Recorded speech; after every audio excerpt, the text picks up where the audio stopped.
talam pandan. Itu tepung talam pandan. Ni ubi gula putih. Ni gula merah, ubi gula merah. Ni keladi. Keladi bawah dia ada ubi keladi. Ni semua gula merah, pulut kat bawah. Itu durian. Ini muka durian tau. Kita tak pakai flavor langsung. Durian apa tadi? Di 24.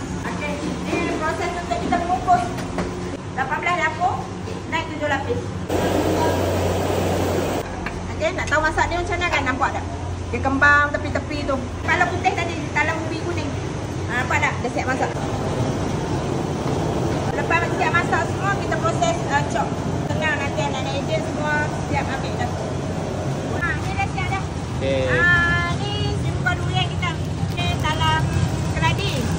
Ni talam jagung, cendol, jumpa gula merah, jumpa ni dah 500 ke 700 dalam sehari. Setiap hari sama 12 jenis. Dalam gedik kat tin ni kita dah buat 14 tahun ke atas juga.